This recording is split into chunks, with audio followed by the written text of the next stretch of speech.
ذاکری training classes برائے خواتین۔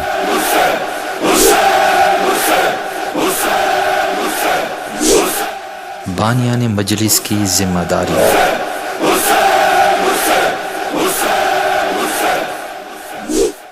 اعوذ باللہ من الشیطان الرجیم، بسم اللہ الرحمن الرحیم، وبہ نستعین وہو خیر ناصر ومعین، وصلی اللہ علی سیدنا مولانا بالقاسم محمد وآلہ الطیبین الطاہرین،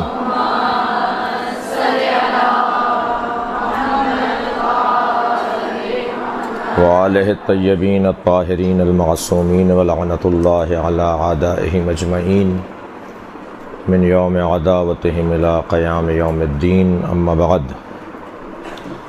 قال الحکیم فی قرآن الکریم، بسم اللہ الرحمن الرحیم، ادعو الی سبیل ربک بالحکمہ وموعظۃ الحسنہ وجادلہم باللتی ہی احسن۔ اللہ کا کرم ہے کہ اللہ نے ہم لوگوں کو یعنی آپ کو ہمیں اس قبیلے میں قرار دیا ہے جو قبیلہ اہل بیت کے امر کا احیاء کرنے والا قبیلہ ہے۔ خاص مقام ہے ذاکرین اہل بیت کا، خاص فضیلت ہے اہل بیت کی تعلیمات کو عام کرنے والوں کی۔ یہ کچھ پیغمبرانہ کام سے کم کام نہیں ہے۔ اللہ نے جن میں اہلیت اور صلاحیت ہے انہیں منتخب کیا ہے اس کام کے لیے، اور خدا پسند کام ہے، اہل بیت پسند کام ہے۔ معصومین کی تمنا اور معصومین کی رضایت کا کام ہے، اگر چند باتیں ٹھیک ہو جائیں اور چند باتوں کا خیال ہو۔ ان میں سے بنیادی بات خلوص اور سچائی۔ جن کی خدمت کرنا چاہتے ہیں، جن کے نام کو، ان کی تعلیمات کو، ان کے محاسن کو، ان کی خوبیوں کو، ان کے دیے ہوئے احکامات کو عام کرنا چاہتے ہیں، ان سے، ان کے اللہ سے سچے ہوں۔ اگر ہم ان سے اور ان کے اللہ سے سچے ہوں گے تو ان کی تائید، ان کی حمایت، ان کی مدد، ان کی نصرت ہماری شامل حال ہوگی۔ اور آپ میں سے بہت سے ہوں گے جو اس چیز کو محسوس کرتے ہوں گے اپنی اپنی جگہ پر کہ کہاں آج مدد ہوئی، کہاں آج نصرت ہوئی، کہاں غیبی کچھ ہاتھ تھا ہمارے خطاب میں، ہماری مجلس میں، ہمارے عشرے میں، ہمارے بیان میں۔ پروردگار عالم نے خاص عنایت رکھی ہمارے بیان پر، اور کبھی کبھی اندازہ ہوتا ہے کہ نہیں، کوئی کمی تھی، کوئی کوتاہی تھی، کچھ رہ گیا جو خود اطمینان نہیں ہوتا۔ ممکن ہے لوگ اچھے داد و دہش بھی دیں، ممکن ہے کوئی تعریف بھی کریں، آئندہ کی دعوت بھی دے دیں، سامعین جو ہے وہ مطمئن بھی ہوں، لیکن ایک اندر سے آواز آتی ہے کہ نہیں، ہم مطمئن نہیں ہیں، کام ٹھیک نہیں ہوا۔ تو وہ جو ضمیر کی پکار ہوتی ہے وہ بعض اوقات ترجمانی کر رہی ہوتی ہے اللہ کی رضایت یا عدم رضایت کے حوالے سے۔ تو سب سے بنیادی شرط تو اس راہ میں، جس راہ کو آپ نے انتخاب کیا ہے، جو پسندیدہ ترین کام ہے اور جس کی ضرورت ہے ہمارے معاشرے کو، ہمارے سماج کو، ہمارے ہم فکر اور ہم مسلک اور ہم مکتب لوگوں کو، اس کی بنیادی شرط ہے خلوص اور سچائی، للہیت، اللہ کی خاطر اپنے اس کام کو مکمل کرنا۔ بہت سارے لوگ مخلص ہوتے ہیں، سچے ہوتے ہیں، مگر غیر فنی ہوتے ہیں، غیر ٹیکنیکی لوگ ہوتے ہیں، اصول اور قوانین سے ناآشنا ہوتے ہیں، نابلد ہوتے ہیں، لہٰذا وہ دوڑتے تو بہت ہیں مگر کوہلو کے بیل کی طرح دوڑ رہے ہوتے ہیں اور چکر کاٹ رہے ہوتے ہیں۔ وہ سمجھ رہے ہوتے ہیں کہ ہم 1 میل چل لیے، 1 میل ہم نے سفر کر لیا، مگر ان کی آنکھوں سے جب پٹی ہٹتی ہے تو دیکھتے ہیں وہیں ہیں جہاں پہلے کھڑے تھے۔ وہ کون ہیں؟ جو فنی نہیں ہیں، ٹیکنیکی نہیں ہیں، اور فنی اعتبار سے اور قوانین کے اعتبار سے وہ عاری و خالی ہوتے ہیں۔ تو قانون ہے، ایک قاعدہ ہے، ایک اصول ہے، ایک طریقہ ہے، رائج ہے کہ ہر شخص کو اہل فن سے رجوع کرنا چاہیے، اور جو لوگ تجربے کار ہیں، جو لوگ اس راہ کے راہی ہیں، جو لوگ اس فن کے ماہر ہیں یا بہرحال جانتے ہیں، ان سے رجوع کیا جائے، ان سے پوچھا جائے کہ آپ کا کیا طریقہ کار ہے، آپ کیسے یہ کام انجام دیتے ہیں۔ لہٰذا لائق صد آفرین و تحسین ہے القائم مدرسہ کہ جنہوں نے ذاکرات کی اس بہتری، ترقی اور تعالی کے لیے اس اہتمام کو جو ہے اس کا تدارک کیا، انتظام کیا۔ اور یہ بات بھی آپ کے ذہنوں میں ہے کہ ہم میں سے کوئی بھی پورا نہیں ہے، کوئی بھی کامل نہیں ہے، ہم میں سے کامل صرف اللہ نے اہل بیت کو بنایا ہے۔ ہم سب کو بہتری کی ضرورت ہے، ہم سب کو مشوروں کی ضرورت ہے، آگے بڑھنے کی ضرورت ہے، اور مشورہ کرنے کی ضرورت ہے تاکہ ہم متوجہ ہوں کہ ہمارے یہاں کیا خامی ہے، کیا کوتاہی ہے، کیا کمی ہے۔ اور یہ جو عمل آج کا عمل ہے، یعنی جس میں آج حاضر ہوا ہوں، یہ اسی قبیل کا ایک عمل ہے۔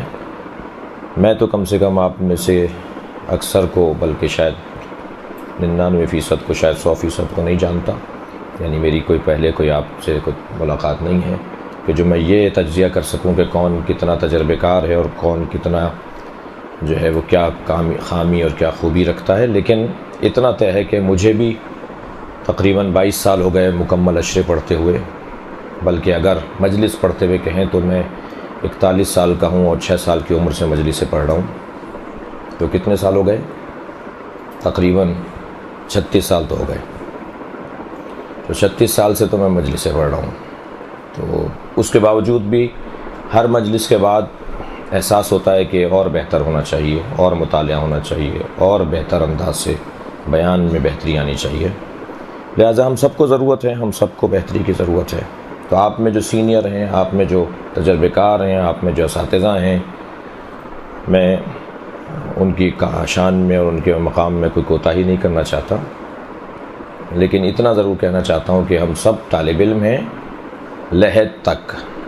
اب وہ لحد ہماری 90 سال کی عمر میں آئے یا کسی کی 25 سال کی عمر میں لحد آ جائے، ہم سب کو آخری وقت تک علم حاصل کرنا ہے، استفادہ کرنا ہے۔ اس بنیاد پر میں حاضر ہوا آپ کے ہاں، اور میں نے جو سوچا کہ آپ سے کس چیز کو شیئر کروں۔ پہلے تو اس اجلاس میں اور اس نشست میں کوئی درس نہیں ہو رہا، کوئی میں آپ کو تدریس کرنے نہیں آیا ہوں۔ ایک اجلاس ہے، ایک سیمینار ہے، ایک ملاقات ہے، گفتگو ہے، کیونکہ کچھ دیر ہم سوالات بھی لیں گے آپ سے۔ اور وہ اس میں اس لیے بھی حاضر ہوا ہوں کہ پاکستان میں بافکر، سمجھدار، ہوشیار، معاملہ فہم، اہل مطالعہ، اہل درد، اہل دل، اہل احساس خطبہ و ذاکرین و ذاکرات کا فقدان کا لفظ چھوٹا ہے۔ فقدان سے زیادہ اگر کوئی لفظ ملے تو وہ بتائیے مجھے، کہ 10,000 مجلسیں ڈیلی ہوتی ہیں عشرہ اولیٰ میں پاکستان میں، رجسٹرڈ مجلسیں 10,000 مجلسیں ڈیلی،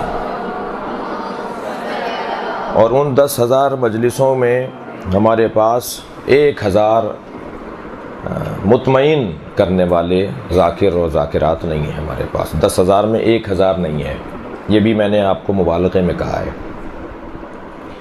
وہ جو 9,000 مجلسیں ہو رہی ہیں اس میں کہیں مرثیہ پڑھا جا رہا ہے، کہیں سوز پڑھا جا رہا ہے، کہیں قصیدہ پڑھا جا رہا ہے، کہیں ذکر ہو رہا ہے اور مجلس کو مکمل کیا جا رہا ہے۔ وہ 9,000 کا جو لاکھوں کا مجمع ہے، ان کو تسکین روح کے لیے، تسکین علم کے لیے انتظام نہیں ہے ہمارے پاس۔ البتہ پورے پاکستان سے کراچی کی حالت بہتر ہے۔ میں مظفر آباد سے کراچی تک کا کوئی شہر نہیں چھوڑا ہے جہاں نہیں گیا ہوں، اور پورا ملک دیکھ چکا ہوں۔ ہمیں کراچی کو غنیمت جاننا چاہیے، کراچی پورے پاکستان سے بہتر ہے، مگر یہ ہمیں مغرور کرنے کا سامان نہ بنے۔ اور یہاں بھی بہت برا حال ہے۔ جب کراچی کو کراچی کی حیثیت سے ہم دیکھتے ہیں تو یہاں بھی حال اچھا نہیں ہے، بہت بہتری اور بہت زیادہ کام کی ضرورت ہے۔ اور ان 10,000 مجلسوں میں تعداد جو میں نے آپ کو بتائی ہے یہ مردانہ مجلسوں کی تعداد بتائی ہے، ابھی آپ کا حساب تو میں نے کیا ہی نہیں ہے، اور آپ کے ہاں کا جو حساب ہے یعنی خواتین کی مجلسوں کا جو حساب ہے وہ اس کے 3 برابر زیادہ ہے، یعنی بلا مبالغہ 30,000 سے زیادہ مجلسیں 10 دن میں ہر دن ہوتی ہیں پورے پاکستان میں عورتوں کی، اور مجموعی طور پہ 40-50 ہزار جو ہے وہ اجتماعات چھوٹے بڑے، کہیں 5 آدمی ہیں تو 5 آدمیوں سے لے کر 5,000 آدمیوں تک اور 1,000 آدمیوں تک اور 10,000 آدمیوں تک کے اجتماعات ہیں، یہ 40-50 ہزار اجتماع۔ تو غرض یہ کہ کام بہت ہے، پھیلا دیا ہمارے بزرگوں نے اور اس پہ کام ہوا، اور وہ ہم اس کے تشفی دینے والوں میں سے نہیں ہو پا رہے، ہم نہیں اس کو نہیں سنبھال پا رہے اس کام کو، لہٰذا بہت کثرت سے ضرورت ہے اس راہ میں آنے کی اور اس کام کو کرنے کی۔ ساتھ میں اس میں کچھ آفتیں ہیں، کچھ مصیبتیں ہیں اس راہ کی، ان مصیبتوں میں سے سب سے بڑی مصیبت تو نفس پرستی ہے، خود پسندی ہے، اور عجب کی ایک بیماری ہے۔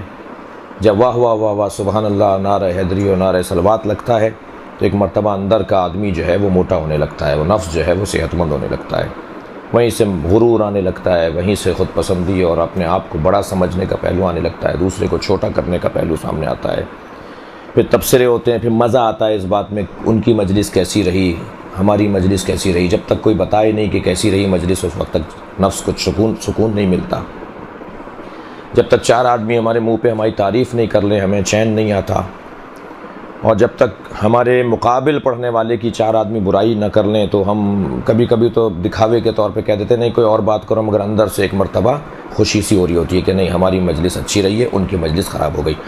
یہ کیفیت جو نفس پرستی کی ہے یہ انتہائی آفت ہے، اس راہ کی انتہائی خطرناک آفت ہے، جو اگر طویل ہو جائے، لمبی ہو جائے بیماری تو یہ کینسر میں تبدیل ہو جاتی ہے، اور پھر یہ انسان جو ہے وہ شیطان کا نمائندہ بن جاتا ہے، بیٹھا ہے رحمان کے ممبر پر اور نمائندگی کر رہا ہوتا ہے پھر یہ شیطان کی۔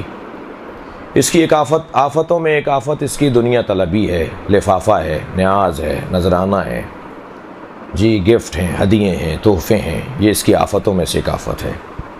البتہ ان دونوں آفتوں اور طرح کی بھی آفتیں ہیں اس کی، مگر میں جو چیز کہنا چاہتا ہوں آج کی مجلس میں، آج کی نشست میں، وہ اس کے لیے مجھے وقت کو رکھنا ہے، اور بھی ایک فہرست آپ بنائیں گے جو اس راہ کی آفتیں ہیں، اس راہ کی مصیبتیں ہیں، تو ان سب کا حل ایک چیز سے ہو سکتا ہے، ایک چیز کے ذریعے سے ان ساری بیماریوں کا حل ہو سکتا ہے، اور وہ کیا چیز ہے؟ توجہ، احساس۔ اگر ہم متوجہ ہوں کسی بیماری کی طرف تو پرہیز کریں گے، ہماری اگر توجہ ہی نہیں ہوگی تو ہم پرہیز نہیں کر پائیں گے، اس بیماری میں مبتلا ہو جائیں گے۔ ساری ان پریشانیوں کا ایک حل ہے اور وہ ہے توجہ، احساس۔ اگر کسی کا ہاتھ سن ہو جائے تو اس کو جتنی بھی چٹکیاں بھرتی رہیں، سوئی چبھوتی رہیں، چیونٹیاں اسے کاٹتی رہیں، اسے کچھ نہیں پتہ چلے گا، اور جیسے ہی اس کی خون کی روانی بحال ہوگی تو اس کو احساس ہونے لگے گا۔ تو ہمیں اپنے وجود میں، اپنے نفس میں، اپنے ذہن میں احساس کو بحال رکھنا ہے، بے حس نہیں ہونے دینا ہے اس کو۔ تو پھر یہ خود پسندی، یہ عجب، یہ دوسرے کو کم کرنا اور اپنے آپ کو بڑا پیش کرنا، تکبر، پیسہ، گفٹ، ہدیے، عزت، احترام، انہوں نے ہمیں اچھی طرح بات نہیں کی، صحیح جگہ بٹھایا نہیں، چائے پلائی انہوں نے تو وہ ویسے لا کے رکھ دی تھی، انہوں نے یہ کر دیا تھا، اور ہمیں دروازے تک چھوڑنے نہیں آئے، اور ہمارے نام کے ساتھ پورا نام نہیں لکھا، اور 50,000 بیماریاں اس طرح کی۔ یہ سب چیزیں جو ہے وہ حل ہو جائیں گی اگر ہماری توجہ ہوگی تو، کہ یہ بیماری ہے، یہ خطرناک چیز ہے۔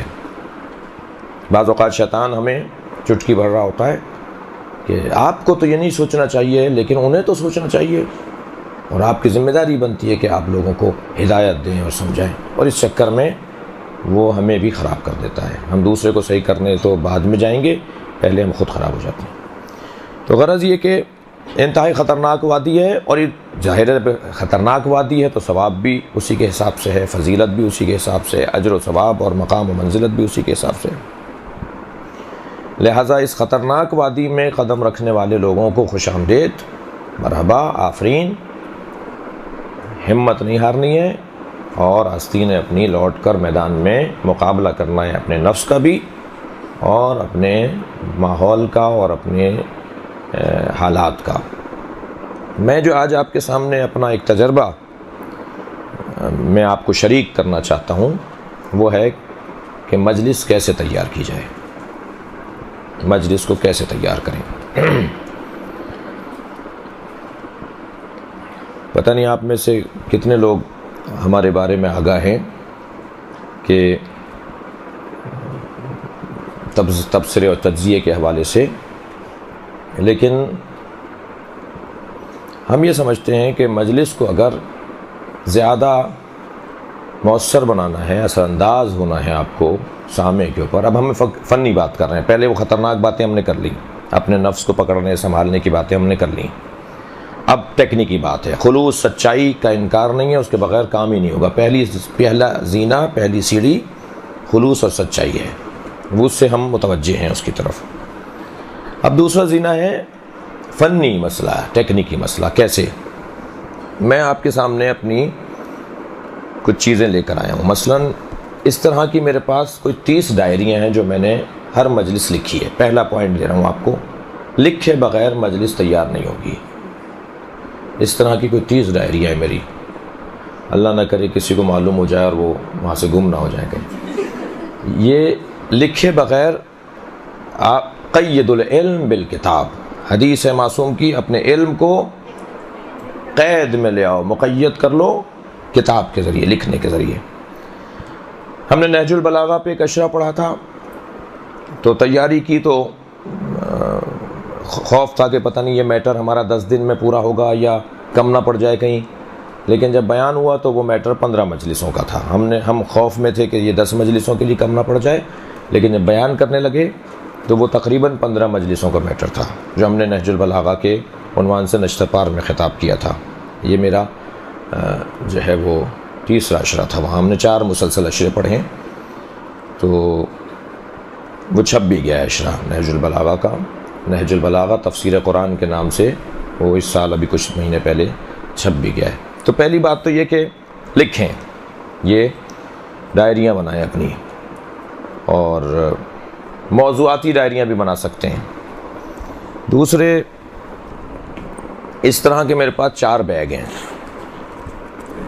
ٹھیک ہے؟ میں پہلے آپ کو تھوڑا سا اپنا طریقہ دکھا دوں، اپنی دکان سجاؤں پہلے تو کہ میری دکان کیسی ہے، اور پھر اس کے بعد اس کے اوپر غور کریں گے کہ جی یہ کیسے ہم نے منظم کیا ہے۔ مثلا یہ پیکٹ ہیں مختلف موضوعات کی تقریروں کے، یہ کوئی 15-17 سال کا میٹر تو ہے اس طرح کے پیکٹوں میں، اور ہر ایک تقریر کے اوپر تاریخ لکھی ہوئی ہے اور کہاں کہاں پڑھ چکا ہوں وہ بھی لکھا ہوا ہے، تاکہ دوسرے سال وہیں جا کے وہی نہ پڑھ دوں۔ لوگ کہیں گے صاحب یہ تو پچھلے سال بھی یہی پڑھ کر گئے تھے یہاں سے اور آپ بھی وہی پڑھ رہے ہیں۔ اس لیے اس مجلس کے اوپر لکھ لیجئے کہ آپ نے یہ مجلسیں کہاں کہاں پڑھ لی ہیں، تاکہ وہ مجلس آپ تکرار نہیں کریں، ٹھیک ہے؟ اچھا لگ رہا ہے نا یہ میرا انداز؟ جی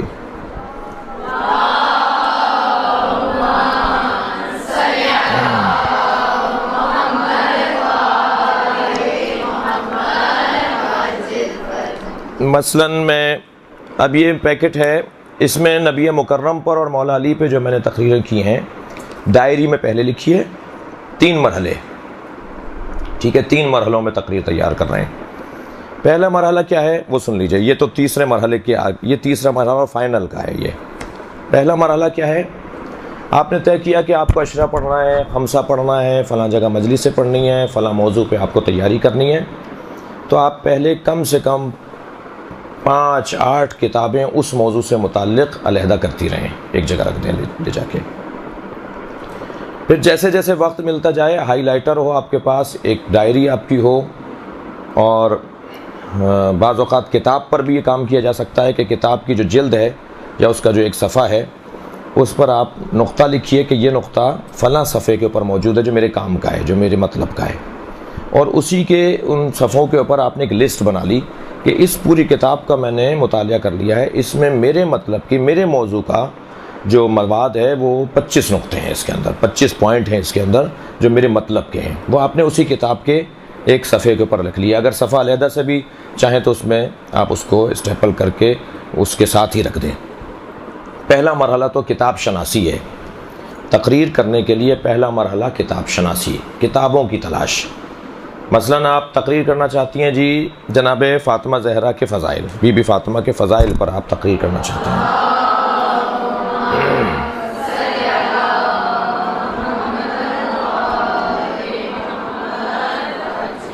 مجھے ٹائم کا اندازہ کیسے ہوگا؟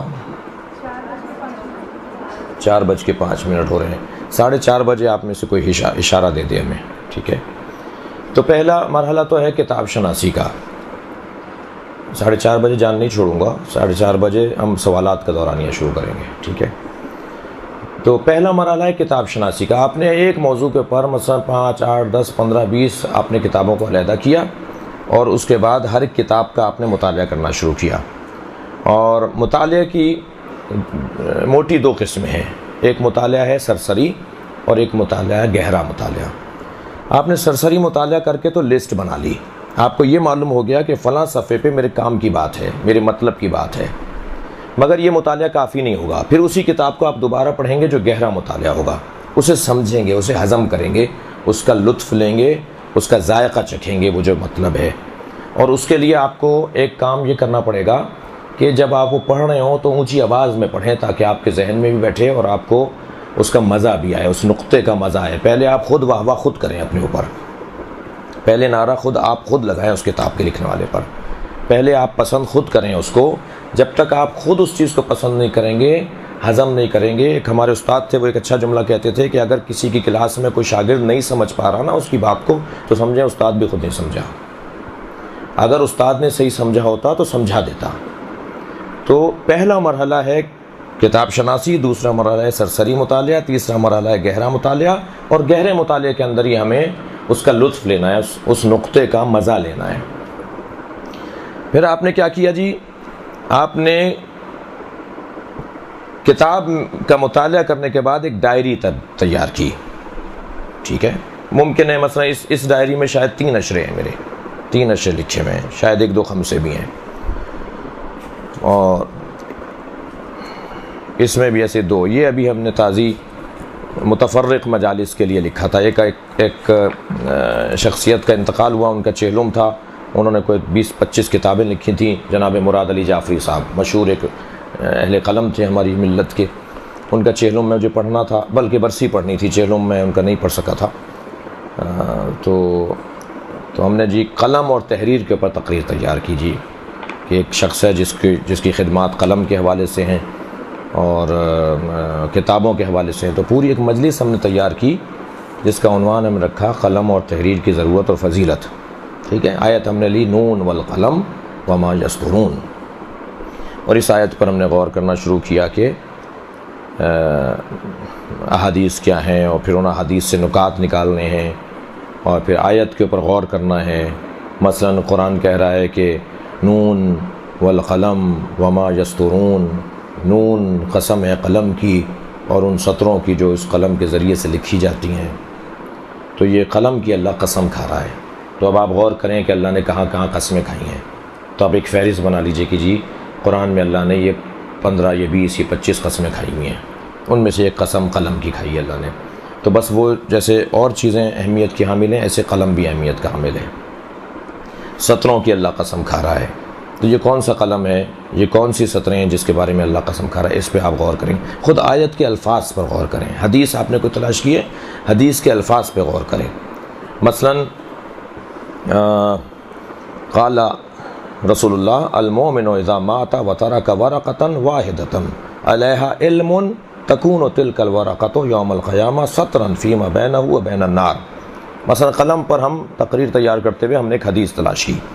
حدیث کیا ہے؟ نبی نے فرمایا کہ مومن جب مرے اذا مات وترک ورقۃ، مومن جب اس دنیا سے جائے اور اپنے پیچھے ایک ورقہ ایک ورقہ لکھا ہوا چھوڑ کر چلا جائے جس کے اوپر کیا ہو؟ علم کی بات ہو. تکون تلک ورقہ، تو یہ جو ورقہ ہے یوم القیامہ، قیامت کے دن اس کے اور آگ اور آتش اور دوزخ کے درمیان ستر بن جائے گا، حجاب بن جائے گا. اب اس حدیث کے اوپر آپ غور کریں.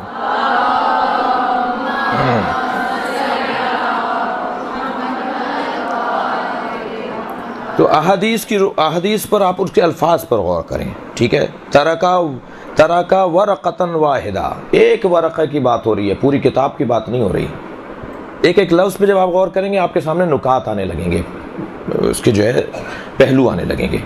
تو دوسرے مرحلے میں آپ نے کیا کیا؟ ڈائری اتاری، اس کی ڈائری بنائی. ٹھیک ہے، اور پھر یہ آپ کے پاس محفوظ ہو جائے گی. آگے آئندہ اگر کسی نے اس کو اچھا علم سمجھا، اس کو اچھی معلومات کا ذخیرہ سمجھا، تو ممکن ہے کوئی اسے چھپوا بھی دے، کتابی شکل میں بھی اس کو ڈال دیا جائے. پھر اب آ گیا مرحلہ تقریر کرنے کا. تو جب آپ تقریر کرنے جائیں گے تو آپ کے پاس گتے کا جو کاغذ ہوتا ہے نا، جو گتہ نما جو کاغذ ہوتا ہے، سخت کاغذ جو ہوتا ہے، اس کو بنائیں اپنے ان پیکٹوں کے لیے. ٹھیک ہے، اس ڈائری سے اس کاغذ پر، اور اس کا سائز آپ کے ہاتھ کے سے زیادہ بڑا نہیں ہو، زیادہ بڑے اور مختلف سائز نہیں، ایک ہی سائز میں رکھیں تاکہ آپ اس کو منظم کر کے رکھ سکیں، اس کو کہیں کلپ کر کے رکھ سکیں. ایک سائز کے کاغذ بنائیں. اور ان کاغذوں پہ البتہ میں خود اس پہ پوری طرح عمل پیرا نہیں ہوں. مثلا فرض کیجئے اب یہ پیکٹ ہے حضرت نبی مکرم اور مولا امیر المومنین کے بارے میں جو ہم نے تقریریں کی ہیں وہ ہم نے اس پیکٹ میں رکھی ہوئی ہیں. شاید یہ کوئی 50 تقریریں ہیں. یہ 50 تقریریں ہیں حضرت علی پر اور نبی مکرم پر. کہیں سے آپ بیچ میں سے نکالیں. اب آپ تقریر کرنے جا رہے ہیں تو آپ نے کہا جی میں پرانا میٹر دیکھوں اپنا، میں نے کیا کیا کہا ہوا ہے، کیا کیا پڑھا ہوا ہے. ہم نے ایک کوئی چیز نکالی تو یہ جی 1421 ہجری کی مجلس ہے میری. 1400 اب کون سی 36 1437 شروع ہو گیا محرم میں. 1437 چل رہا ہے اور یہ 1421 کا ہے. کتنے سال پرانا ہے؟ مثلا 16-17 سال پرانا. یہ 17 سال پرانی مجلس ہے. اب ہم نے اس کو دیکھنا شروع کیا. معلوم ہوا صاحب اس میں ایک نقطہ ایسا ہے جو دوبارہ بیان ہونا چاہیے اور اب اچھا بیان ہوگا. اس وقت میں جب ہم نے لکھا تھا تو ہم نے کچھ اور سمجھا تھا اس کو. اب ہماری معلومات بڑھ گئی ہے. لیکن اگر یہ لکھا ہوا نہیں ہوتا آپ کے پاس تو کبھی بھی آپ اس کو اچھا نہیں کر پاتے. یا آپ اسے اچھا جب کر پائیں گے جب آپ کے پاس پرانا ریکارڈ موجود ہوگا. اس طرح اور بھی موضوعات ہیں. مثلا نہج البلاغہ پہ جو میں نے تقریریں اب تک ہم نے کی ہیں وہ سب اس پیکٹ میں موجود ہیں. موت کی مجلسیں جو پڑھی ہیں، اصال ثواب کی سویم چہلم برسی، وہ اس پیکٹ کے اندر ہیں. شہیدوں کے جنازوں پہ جو تقریریں کی ہیں یا ان کے مثلا سویم چہلم کی جو تقریریں کی ہیں وہ اس کے اندر موجود ہیں. ٹھیک ہے، یہ میں صرف اس لیے دکھا رہا ہوں کہ آپ کو ایک اچھی راہ دکھا سکوں جس میں خود کامیاب رہا ہوں. ایک اشرا ہم نے پڑھا تھا انسان شناسی پر، انسان کو کیسے پہچانے، انسان کی معرفت، خود انسان کو پہچانا جائے کہ انسان کیا ہے. یہ وہ اشرا اس کے اندر موجود ہے. اور قصہ لہٰذا اس کے اندر کچھ کاغذ ہیں. تقلید کے موضوع پہ تقریر ہے، مرجعیت کے موضوع پہ تقریر ہے، علماء تشیع کی تاریخ پر اس میں کچھ تقریریں ہیں، اور حج بیت اللہ اور زیارات پر ہمیں اب تقریر کرنے کے لیے بلایا جاتا ہے کہ جی آئیے زائرین جا رہے ہیں، زائرین سے خطاب کیجیے. اب زائرین سے خطاب ہم کرنے جا رہے ہیں تو ہم زیارات کے بارے میں کچھ کہیں گے نا، تو وہ آپ کے پاس مواد موجود ہے. البتہ جو لکھ لیا ہے اس میں اضافہ ہونا چاہیے، پیکٹ موٹا ہونا چاہیے، یہ پرانا ہی پیکٹ نہیں رہنا چاہیے. اور میں دکھا دوں آپ کو تو اچھا ہے، برا نہیں ہے. مثلا مختلف ائمہ معصومین پر تقریریں، مثلا امام حسن اور امام حسین پر تقریریں، مثلا والدین، اولاد، صلہ رحمی، بیٹا بیٹی. مثلا ایک تقریر کرنی ہے آپ کو بیٹی پر، کسی کی بیٹی کا انتقال ہو گیا، وہ کہہ رہا جی میری بیٹی کا انتقال ہوا ہے، بیٹی کی اہمیت پر تقریر کریں. تو آپ کے اوپر بیٹی کے اوپر، بیٹے کے اوپر تقریر کریں، والدین پہ تقریر کریں، صلہ رحمی پہ تقریر کریں. مثلا یہ پیکٹ ہے فلسطین کے بارے میں، امام خمینی کے بارے میں، امور مسلمین کے بارے میں، اس میں تقریریں ہیں. امام زمانہ پہ جو کچھ تقریریں کی ہیں ڈائریوں میں علیحدہ ہیں. یہ ایک پرچی پر خلاصہ ہے ان تقریروں کا، یعنی اس کے 10 صفحوں کو آپ نے ایک صفحے میں اتارا ہے. یعنی یہ جو پیکٹ ہے ڈائری کے 10 صفحے اس کے ایک صفحے پہ اتارے ہوئے، آپ نے پوائنٹ لکھے ہوئے اس کے اندر. ٹھیک ہے. اور اسی طرح یہ حضرت فاطمہ زہرا پہ یہ لفافہ الحمدللہ موٹا ہے. یہ جناب زہرا پہ جو تقریریں ہیں وہ ہیں. اسی طرح یہ میں آپ کو صرف دکھانا چاہ رہا تھا اور کوئی مطلب نہیں ہے کہ آپ ایک راہ اگر آپ کو اچھی لگے، ہم نے تو اس سے فائدہ اٹھایا ہے، ہم نے اس سے ہمیں اچھا لگا ہے، اچھا ہوا ہے ہمارا کام، ہم مسلسل بہتری کی طرف ہم نے سفر کیا ہے اس رویے، اس روش کے ذریعے سے۔ تو یہ مرحلہ کون سا بنے گا؟ پہلا مرحلہ کتاب شناسی، دوسرا مرحلہ سرسری مطالعہ، تیسرا مرحلہ گہرا مطالعہ، چوتھا مرحلہ ڈائری لکھنا، دفتر بنانا، اور پانچواں مرحلہ خلاصہ لکھنا۔ اسی مجلس کا آپ نے خلاصہ لکھ لیا۔ یہ 5 مرحلے آپ کے کم سے کم ہونے چاہیے۔ ممکن ہے آپ جب تجربے کریں تو آپ کہیں جی نہیں ایک اور مرحلہ بھی آ گیا سامنے، لیکن مجموعی طور پر یہ مرحلے ہیں۔ اب آئیے دوسرے موضوع کی طرف، اور وہ یہ کہ تقریر کو سجائیں کیسے۔ بعض اوقات لوگ خطاب کر رہے ہوتے ہیں مگر ان کا خطاب نہیں ہوتا، وہ درس ہوتا ہے ان کا، وہ ایک کلاس کے لوگوں کے لیے ان کی گفتگو ہوتی ہے، ایک معیار کے لوگوں کے لیے ان کی گفتگو ہوتی ہے، اور ایک معیار کے لوگ نہیں ہوتے۔ مجلس میں اور کلاس میں فرق ہے، مجلس میں اور مدرسے میں، امام بارگاہ میں اور مدرسے میں فرق ہے، ٹھیک ہے؟ کیا فرق ہے بھائی؟ مدرسے میں اور مجلس میں، مدرسے کے درس میں اور امام بارگاہ کی مجلس میں ایک موٹا سا فرق یہ ہے کہ یہاں آپ کا ایڈمیشن ہوتا ہے، یہاں آپ کی لسٹ بنتی ہے، یہاں آپ کا حاضر و حضور و غیاب ہوتا ہے، حاضری لگتی ہے، یہاں آپ کو ایک سطح پر کون سی کلاس کے لوگ ہیں، کون سی عمر کے لوگ ہیں، ان تمام شرائط کے بعد مدرسے میں اور کلاس میں داخلہ دیا جاتا ہے۔ لیکن مجلس میں اس طرح کی کوئی شرط و شرائط نہیں ہے۔ مجلس میں دروازہ کھلا ہوا ہے، چھوٹا سا بچہ بھی مجلس میں بیٹھا ہوا ہے، ڈاکٹر بھی بیٹھا ہے، انجینئر بھی بیٹھا ہے، سیاستدان بھی بیٹھا ہے، زمیندار بھی بیٹھا ہے، ککڑی بیچنے والا بھی بیٹھا ہے، ٹھیلا لگانے والا بھی بیٹھا ہے، گھروں میں کام کرنے والی ماسیاں بھی بیٹھی ہوئی ہیں، اور روڈ پہ جھاڑو دینے والا بھی بیٹھا ہوا ہے، اور عالم دین بھی بیٹھا ہے، مجتہد بھی بیٹھا ہے۔ کیا ہو گیا؟ یہ کیسی مجلس ہے بھائی؟ یہ تو گڑمبا، یہ تو ایک پورا ایک جو ہے عجیب قسم کا مجمع ہے۔ اب اس سے آپ کو خطاب کرنا ہے، ایسا خطاب کرنا ہے جس میں بچہ بھی کچھ لے کر جائے، ڈاکٹر بھی کچھ لے کے جائے، پڑھا لکھا بھی اور ان پڑھ بھی کچھ نہ کچھ لے کے جائے۔ اب یہ آپ کو تقریر کو ترتیب دینا ہے، تقریر کو آپ کو سجانا ہے، کوئی اکتائے نہیں، کوئی سوئے نہیں، کوئی الجھے نہیں آپ کی باتوں سے، آپ کے خطاب کے بعد آپ پر کوئی مہم نہیں چلائی جائے، آپ کے خلاف کوئی تحریک نہیں چلائی جائے، آپ کے خطاب کے بعد آپ کے لیے مسئلے کھڑے نہ کیے جائیں۔ کیا کریں؟ آپ کی تقریر ایسی ہو کہ جو سب کے لیے مفید ثابت ہو۔ ایک صلوات پڑھیں۔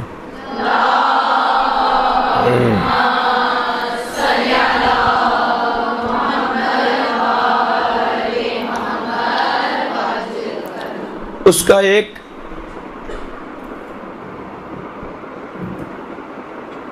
کلی اور ایک موٹا سا عنوان میں یہ دیتا ہوں کہ مجلس ہمیں تیار کرتے وقت موضوعاتی کشکول تیار کرنا پڑے گا۔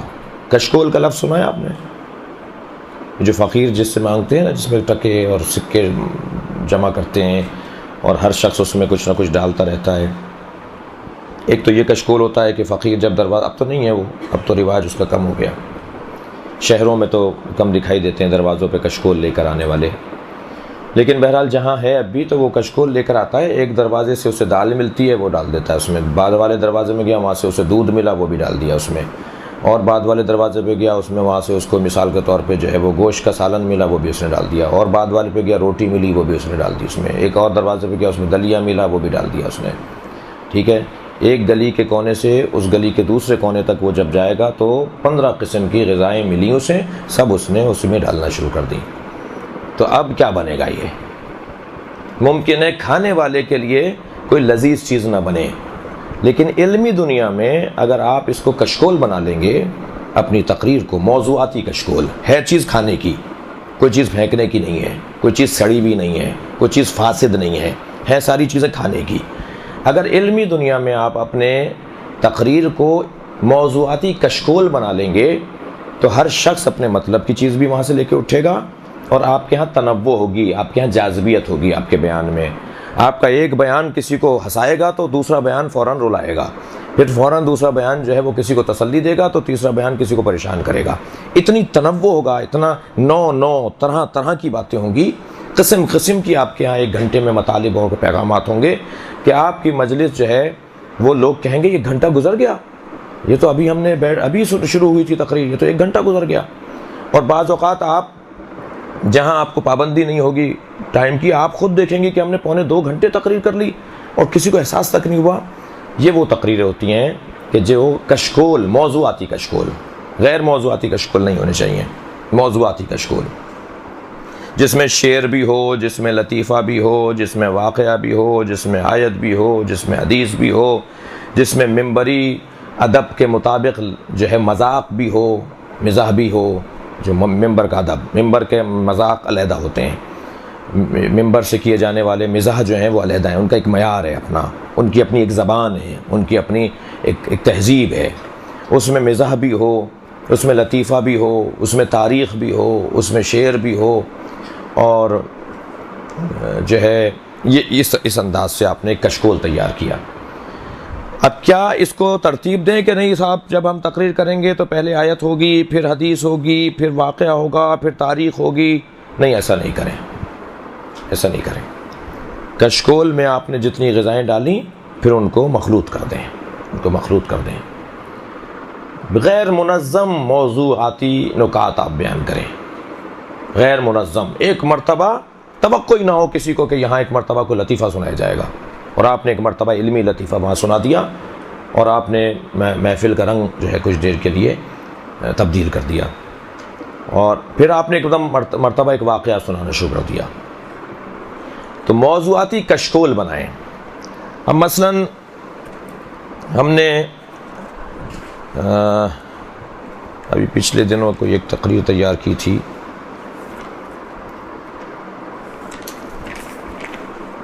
بور تو نہیں ہو رہے ہیں آپ مجھ سے؟ امام سجاد علیہ السلام پر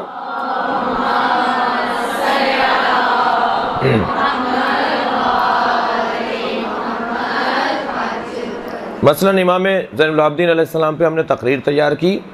اب ہم اس کتاب سے ہمیں ایک نقطہ ملا، ہم نے لکھ دیا، اس کتاب سے ایک نقطہ ملا لکھ دیا اس کتاب سے. اب جب ہم بیان کرنے جائیں اور ایک کاغذ پر اس کو خلاصہ لکھیں نکات کو، تو ایسے ہی بیان کر دیں جیسے آپ نے ڈھونڈا، جیسے آپ کے کشکول میں ڈالا گیا تھا ویسے ہی آپ بیان کریں. مثلا آپ نے آیت پڑھی، آیت کے ترجمے کے بعد آپ نے ایک نقطہ پڑھا کہ امام فقیروں کا اس قدر احترام کرتے تھے کہ انہیں دیکھ کر کھڑے ہو جاتے تھے اور ان کے ساتھ کچھ دیر کے لیے رہتے تھے. جب کسی نے پوچھا کہ آپ مثلاً کہ آپ جو ہے وہ فقیروں کا اتنا احترام کیوں کرتے ہیں، تو حضرت نے فرمایا میں ان کا احترام اس لیے کرتا ہوں کہ قیامت میں یہ میرا بوجھ اٹھا سکیں گے، میں آج ان کے ساتھ دوں گا، قیامت میں یہ میرا ساتھ دیں گے. مثلاً حضرت نے یہ ارشاد فرمایا. پھر آپ نے فوراً جو ہے وہ دربار یزید میں امام نے فرمایا یا ایھا الناس، اے لوگوں، اللہ نے ہمیں 6 کمالات عطا کیے ہیں، اللہ نے جو ہے وہ ہمیں 7 فضائل عطا کیے ہیں. مثلاً آپ نے ایک واقعہ یہ سنا دیا، اگرچہ یہ مصائب کے باب میں جائے گا تو زیادہ بہتر رہے گا، وہیں سے آپ ربط مصائب بھی اسی کو قرار دے کے امام کے مصائب بھی پڑھ سکتے ہیں.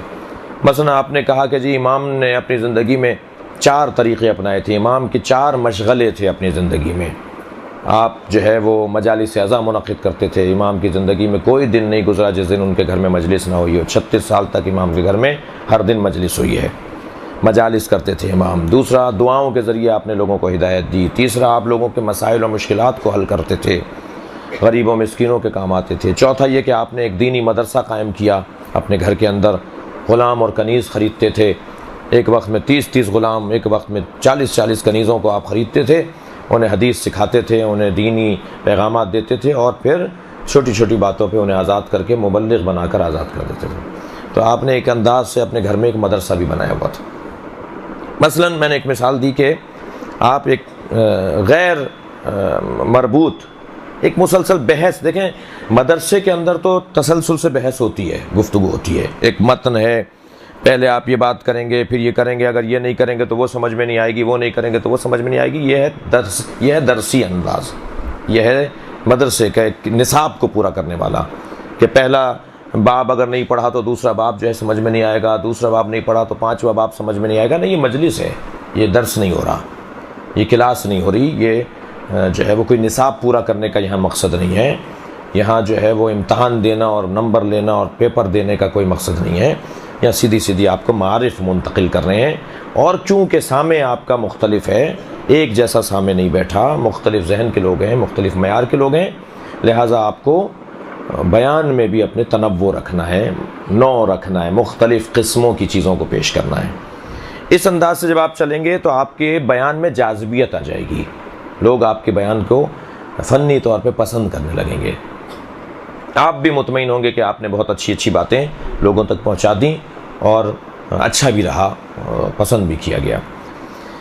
ایک اہم بات جو آپ سے کروں اسی باب میں، آپ ظاہر مدرسہ القائم کے اندر جب آ کے بیٹھی ہیں اور ان کے بلانے پہ جب آئی ہیں آپ، تو آپ زیادہ تر وہ ذاکرہ ہیں کہ جو دین کا درد رکھتے ہیں، جو نماز، روزہ، عبادات، تقوی، پرہیزگاری، انسانی اقدار، تہذیب، یقیناً یہی ہدف ہے۔ لیکن آپ کے اندر ایک کمی ہے، خامی ہے، کمزوری ہے آپ لوگوں میں، اور مجھ جیسے لوگوں میں بھی ہے، یعنی امامے والے جو خطیب ہیں ان میں بھی کمزوری ہے، اور وہ یہ ہے کہ ہم فضائل نہیں پڑھتے۔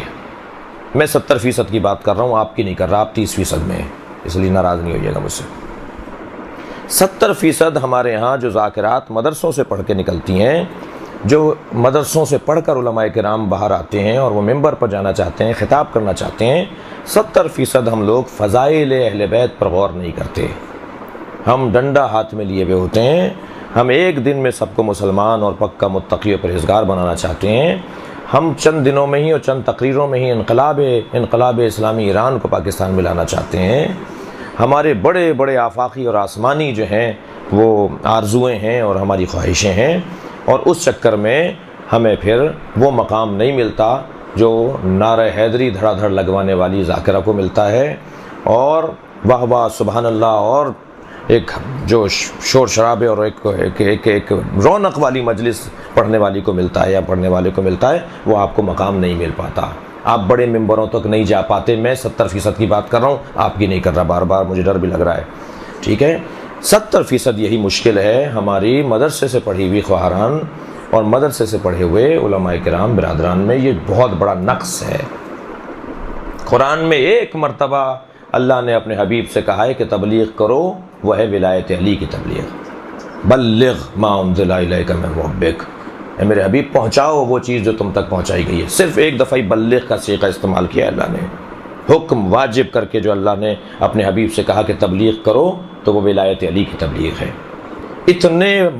اتنے محاسن، اتنی خوبیاں، اتنے پیغامات ہیں فضائل مولا علی کے اندر جن کی حد نہیں ہے۔ اس میں ہمیں بہترین روش مل رہی ہے علامہ ذیشان درجہ کی۔ علامہ ذیشان درجہ کامیاب ترین مبلغوں میں سے تھے، خطیبوں میں سے تھے، ان کے خطابات کے اندر فضائل ہوتے تھے اور فضائل سے گریز لیتے تھے، وہ حالات پر، اصلاح پر، امر بالمعروف پر، تبلیغ مثلا عمل کی تبلیغ پر، وہ پھر انہی فضائل میں سے نکات نکالتے تھے، جو قدر ہماری بھی روش ہے۔ علامہ نقن صاحب کا یہ روش تھی، بزرگوں کی ہماری یہی روش تھی۔ اس وقت پاکستان کے اندر مظفر آباد سے لے کر کراچی تک 10 امامے والے جو مدرسے سے باقاعدہ پڑھے ہوں، 10 نہیں ہے فیمس لوگ جنہیں عوام پاکستان کی پہچانتی ہو، یعنی اگر وہ کسی بھی شہر میں چلے جائیں تو مجمع انہیں سننے آئے اور سب کہتے ہوں کہ ہاں بھائی انہیں جانتے ہیں ہم۔ 10 نہیں ہیں آپ کے پاس، 10,000 مجلسیں جہاں ہو رہی ہیں وہاں آپ کے پاس 10 امامے والے لوگ نہیں ہیں، اور یہی حال آپ کا بھی ایسا ہی ہے، آپ بھی رضی اللہ تعالیٰ عنہ نہیں ہیں، آپ کے یہاں بھی معاملات جو ہے وہ اسی طرح کے ہیں جس طرح مردوں میں ہیں، ٹھیک ہے۔ تو کیوں ہے ایسا؟ میں آپ سے گزارش کروں گا کہ دقت کریں، فضائل اہل بیت، گہرے فضائل، اتنے گہرے فضائل اہل بیت، علمی بات کریں، دقیق باتیں کریں، علامہ عقیل الغربی کے خطابات سے استفادہ کریں، علامہ نقن صاحب کے خطابات سے استفادہ کریں، ذیشان صاحب کے خطابات سے استفادہ کریں۔ ہم جو ہے وہ عراق، ایران کے کامیاب خطیبوں کی تقریروں کو سنتے ہیں، جنہیں فارسی آتی ہے، جنہیں عربی آتی ہے۔ یہ ہمارے یہاں کے یہ جو خطیب ہیں، علامہ طالب جوہری کے خطابات کے اندر دقیق پیغامات ہیں، دقیق نکات علمی اور فضائل کے نکات ہیں۔ تو عہد کریں کہ آپ کو جناب زہرا کے فضائل پر 5 مجلسیں تیار کرنی ہے، مولا علی کے فضائل پر۔ مثلا قرآن مجید میں میں اب آپ کو مثلا مشورہ دے رہا ہوں اور خود اس پہ عمل کر رہا ہوں اور کامیاب ہوں الحمدللہ۔ اور مثلا قرآن مجید میں اہل بیت کے فضائل کے کچھ عنوانات ہیں، فہرست بنائیے۔ وسیلہ اہل بیت کے فضائل کا ایک عنوان، حبل اللہ اہل بیت کے فضائل کا ایک عنوان، صراط مستقیم اہل بیت کے فضائل کا ایک عنوان، سبیل الہی والذین جاہدوا فینا لنہدینہ سبلنا، سبیلیں، رستے، یہ اہل بیت کے فضائل کا ایک عنوان ہے، ٹھیک ہے۔ مباہلہ ایک عنوان ہے، پورا عشرہ ہونا چاہیے مباہلے پر۔ آیہ مباہلہ جو ہے وہ اتنے پیغامات رکھتی ہے کہ اس پہ پورا ایک عشرہ ہونا چاہیے۔ آیہ تطہیر پر پورا ایک عشرہ اور خمسہ ہونا چاہیے۔ جی سورہ دہر کی جو آیات ہیں جو اہل بیت کے فضائل میں ہیں، ان پر مجالس ہمارے پاس ہونی چاہیے۔ کیا ہم نے فضائل اہل بیت سے متعلق جو قرآنی آیات ہیں اور احادیث پیغمبر ہیں ان پر کام کر لیا؟ یہ کمزوری ہماری ملت کی اچھی کمزوری ہے۔ کیوں اس کمزوری کے خلاف ہم اس سمت پہ چل رہے ہیں جس سمت پہ ہماری ملت نہیں چل رہی؟ ہماری ملت چل رہی ہے اہل بیت کے فضائل کی سمت پر، ان کا جو رستہ ہے وہ اہل بیت کے فضائل اور مناقب کی طرف غور کرنا چاہتے ہیں، اور ہم اس درد میں مبتلا ہیں کہ کسی طرح ان سب کو ایک دن میں کچھ دن میں مسلمان کر دیں اور بڑے سے بڑا متقی کر دیں۔ ہم ان کے سوچ سے علیحدہ چل رہے ہیں، ٹھیک ہے۔ آپ کے ذہنوں میں سوالات آئیں تو میں بھی موقع دے رہا ہوں آپ کو سوال کرنے کا۔ تو ہم اسی رستے پہ چلیں، اسی راہ پر چلیں جو رستہ اچھی کمزوری کا رستہ ہے۔ ہماری قوم کی اچھی کمزوری یہ ہے۔ کیا کمزوری ہے ہماری قوم کی؟ وہ علی علی سننا چاہتے ہیں۔ کون سا عیب ہے یہ؟ کون سا گناہ ہے یہ معاذ اللہ؟ اگر وہ علی علی سننا چاہتے ہیں، اگر وہ فاطمہ فاطمہ سننا چاہتے ہیں، کوئی مجھے بتائے کہ یہ گناہ ہے معاذ اللہ؟ یہ تو بہت بڑا کمال ہے کہ وہ علی علی سننا چاہتے ہیں، وہ مولا کے فضائل سننا چاہتے ہیں، وہ اہل بیت کے مناقب سننا چاہتے ہیں۔ تو ہم اگر اہل بیت کے مناقب کو علمی انداز سے بیان کریں گے، محنت کر کے بیان کریں گے، آپ یقین جانیں جو آپ مدرسوں سے مطالعے سے وابستہ ہوتی ہیں، علماء سے تعلق آپ کا ہوتا ہے، اہل علم سے آپ کا تعلق ہوتا ہے، آپ زیادہ اچھے انداز سے فضائل پڑھ سکتے ہیں۔ جو بیچارے سنی سنائے کیسٹوں کے اوپر، یا مثال کے طور پر، البتہ کیسٹیں سننا غلط نہیں ہے، میرے اس سے الجھن نہیں ہو، کیسٹیں سنیں، آپ بھی پختہ لوگوں کی کیسٹیں سنیں، ان کے جملے لیں، مصائب میں کیسے جملے بولتے ہیں وہ، فضائل میں کس جملے کا وہ استفادہ کرتے ہیں۔ ان کی 25 سالہ محنت ہوتی ہے جو آپ کو ایک لفظ ایک لمحے میں مل جاتی ہے۔ وہ جملہ جو انہوں نے مصائب میں حضرت قاسم کے مصائب پڑھتے ہوئے یہ 8 جملے ذیشان صاحب ہر سال بولتے تھے، ان کی 25 سال کی محنت تھی۔ بہتر نہیں ہے کہ ہم 25 سال محنت کر کے کچھ کمائیں، ایک 25 سال کی کمائی جو ہے وہ حاصل کر لیں؟ تو وہ ایک ضمنی بات ہو گئی کہ کیسٹیں ریکارڈ ہمیں سننا چاہیے، کوئی غلط نہیں ہے اس کے اندر، جو معتبر لوگ ہیں ان کی کیسٹوں کو سننا چاہیے۔ تو ہماری قوم کی کمزوری ہے، اور کمزوری خوبی ہے، وہ اچھی کمزوری ہے۔ مثلا آپ کی کمزوری ہے آپ اول وقت نماز پڑھتے ہیں، تو اچھی کمزوری ہے نا یہ۔ مثلا آپ کی کمزوری ہے آپ جھوٹ نہیں بولتے، آپ کو جھوٹ بولنے والا برا لگتا ہے، تو اچھی کمزوری ہے نا یہ۔ تو اگر اہل بیت کے فضائل ہماری قوم سننا چاہتی ہے تو یہ اچھی کمزوری ہے، اس اچھی کمزوری کو ہمیں تقویت پہنچانا چاہیے۔ پھر ہم جس ملک میں رہتے ہیں، جس ماحول میں رہتے ہیں، ہمارا دشمن، ہمارا مخالف، وہابیت، تکفیریت، ان کی تو پوری کوشش ہے کسی طرح اہل بیت کے مناقب اور فضائل، حتیٰ وہ فیس بک تو اب بہت سی چیزیں پیش کر رہا ہے۔ بعض ان کے علماء جو ہے وہ بعض لوگ ان کے سامنے آئے ہیں جنہوں نے یہ بات کی ہے کہ اہل بیت کے فضائل نہیں پڑھا کرو، اس لیے کہ اگر اہل بیت کے فضائل پڑھو گے تو شیعوں کو تقویت ملے گی، شیعہ مضبوط ہو جائیں گے، کیونکہ یہ بات تو شیعہ کرتے ہیں، شیعوں کے اماموں کا جو ہے وہ امامت اور ان کی ولایت ثابت ہوگی۔ دشمن ایک طرف چاہ رہا ہے کہ اہل بیت کے فضائل نہ پڑھے جائیں، کہیں شیعہ مضبوط نہ ہو جائیں۔ ہم جو ہے وہ فضائل اہل بیت سے گریزاں اس لیے ہیں کہ صاحب پھر نماز کی تبلیغ کا ٹائم نہیں رہے گا، پھر روزے کی تبلیغ کا ٹائم نہیں رہے گا۔ تو میں اس پہ بہت ہی کلیئر ہوں، مجھ پہ کوئی شبہ نہیں، اور الحمدللہ بہترین تبلیغ بھی ہم کرتے ہیں اپنی تقریروں میں، ہماری تقریروں میں پیغامات بھی ہوتے ہیں، اور کسی طرح کی ہماری تقریروں میں جھول نہیں ہوتا، یہ خود پسندی نہیں ہے۔ ایک بات، دوسری بات تجربہ بتا رہا ہوں آپ کو، دوسری بات یہ کہ کوشش کریں کہ اپنی تقریر کو بیلنس کریں۔ اگر آپ نے 3 نقطے اصلاح معاشرہ، اصلاح نفس، اصلاح ذات کے اوپر کہے ہیں تو 3 نقطے آپ فضائل کے بھی پڑھیں۔ مثلا اگر آپ نے کوئی تنقید کی ہے تو اس کا دوسرا پہلو بھی تو ہے، اس کا صفحہ پلٹی ہے، اس کی تعریف بھی تو ہے۔ اگر کسی چیز کی آپ نے برائی کی ہے تو اسی وجود کے اندر کچھ خوبیاں بھی تو ہیں، ان خوبیوں کو بھی آپ بیان کیجئے۔ تو جب آپ بیلنس کریں گے تو مجمع کہے گا یہ آدمی مخلص ہے، یہ چھیڑ چھاڑ والا آدمی نہیں ہے، شرارت پھیلانے نہیں آیا ہے، یہ چٹکیاں بھرنے نہیں آیا، یا فساد پھیلانے نہیں آیا ہے، اس نے دونوں باتیں کی ہیں، اس نے خوبیاں بھی بیان کی ہیں اور خامیاں بھی بیان کی ہیں۔ جب آپ کی تقریر میں توازن ہوگا تو آپ کو سچا سمجھا جائے گا، اور آپ زیادہ مقبول بھی ہوں گے اور زیادہ مؤثر بھی ہوں گے، اثر انداز بھی ہوں گے۔ ٹائم نہیں بتا رہے آپ لوگ، 4:30 ہو گئے، اب سوال کر لیجئے، لکھ کے دیے۔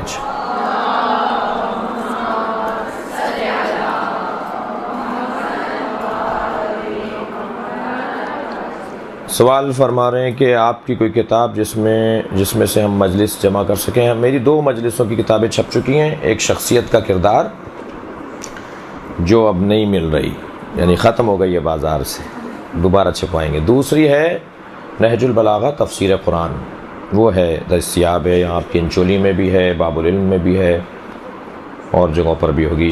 وہ ہے نہج البلاغہ تفسیر قرآن. اچھا جی، سوال کر رہے ہیں کہ اگر کوئی ہماری تعریف کرے تو ہم جواب میں کیا کہیں؟ اگر کوئی ہماری تعریف کرے تو ہم جواب میں اس کا شکریہ ادا کریں اور اپنے آپ سے کہیں کہ زیادہ موٹے مت ہو جاؤ، اپنے آپے میں رہو، ٹھیک ہے.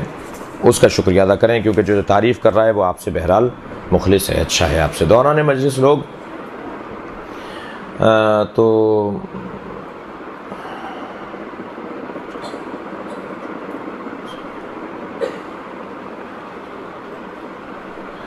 بعض لوگ درمیان مجلس، خاص طور پہ عورتوں میں ہی مشکل ہوتی ہے کہ بچے ساتھ ہوتے ہیں جی، وہ کسی کو جو ہے وہ کچھ مسئلہ ہے، کسی کو کچھ مسئلہ ہے، تو وہ شور ہو رہتا ہے، باتیں ہو رہی ہوتی ہیں. اور ویسے بھی ایک جو ہے وہ کسی نے مزاح کیا ہے کہ سب سے بڑا جھوٹ یہ ہے کہ اگر چند عورتیں ایک جگہ بیٹھی ہوں اور باتیں نہ ہو رہی ہوں تو یہ ہو نہیں سکتا کہ باتیں نہ ہو رہی ہوں. تو وہ مجلس میں بیٹھی ہوں اور باتیں نہ ہو رہی ہوں تو یہ آپ کے مشکل ہے ایک. تو آپ یہ سوال کر رہے ہیں کہ درمیان مجلس اگر یہ فضا بن جائے کہ صاحب باتیں ہو رہی ہیں، شور ہو رہا ہے، یا بچے رو رہے ہیں، بچوں کو ادھر سے ادھر لے جایا جا رہا ہے، کوئی بچہ نے یہ کر دیا، کسی نے کچھ کر دیا، تو کیا کریں؟ تو مجمع کو جو ہے وہ توجہ دلانے کے لیے کیا کریں؟ تو جتنا آپ سنبھال سکتی ہیں، ناراض نہیں ہوں جی، چہرے سے غصہ نہیں آئے آپ کے. اگر آپ کے چہرے سے غصہ آئے گا، آپ ناراضگی کا اور غصے کا اظہار کریں گے تو یہ آپ کی کمزوری ہو جائے گی. برداشت کریں، اسے متوجہ کریں، ہوشیار کریں، تھوڑا سا کہیں کہ بھائی خیال کریں، توجہ کریں، لیکن ناراضگی نہیں ہو آپ کی. چھوڑ کے نہیں جائیں ممبر. عربی زبان پر عبور حاصل کرنے کے لیے عربی کو کیسے سیکھیں؟ اس کے لیے تو بہتر تو یہی ہے کہ آپ کسی بھی عربی گرامر جاننے والے، یعنی نحو اور صرف جاننے والے کسی استاد سے، کسی جو ہے وہ خواہر سے، کسی خاتون سے کوئی ٹائم لیں، کوئی کلاس رکھیں جو آپ کو بنیادی باتیں، کہ قرآن کی آیت غلط نہ پڑھیں، حدیث کا جو اعراب ہیں وہ غلط نہ دیں. تو یہ بنیادی تو عربی ہونی چاہیے، ہماری سب کی ٹھیک ہونی چاہیے. ایسا ہوتا ہے بعض لوگ وہی مجالس پسند کرتے ہیں کہ جو درسی مجالس یا موضوعاتی یا معاشرتی مجالس سے کچھ مختلف ہوتی ہیں، جو مقام جوشیلی ذاکراؤں، یعنی جن کی تقریریں نعرے لگنے والی ہوتی ہیں، ان کو جو ہے وہ تو میں نہیں معلوم کہ کیا کہنا چاہ رہی ہیں. بعض لوگ پسند کرتے ہیں درسی، شاید یہ کہنا چاہ رہی ہیں، بعض لوگ پسند کرتے ہیں نعرے والی مجلس. ابھی میں عوامی زبان میں بات کر رہا ہوں. تو بعض لوگ چاہتے ہیں کہ جی درسی مجلسیں ہوں. تو آپ کسی کی چاہت پر مجلس نہیں پڑھیں، آپ کی اپنی ذمہ داری ہے، آپ کی اپنی ذمہ داری ہے اس کی چاہت پر کہ یہ پڑھ دیجئے، وہ پڑھ دیجئے. تو پھر اسے کہیں بھائی تم خود پڑھ لو جی. اگر تمہارے کہنے پر ہی اگر ہمیں پڑھنا ہے تو پھر تمہیں خود پڑھ لینا چاہیے. جی بہن. جی جی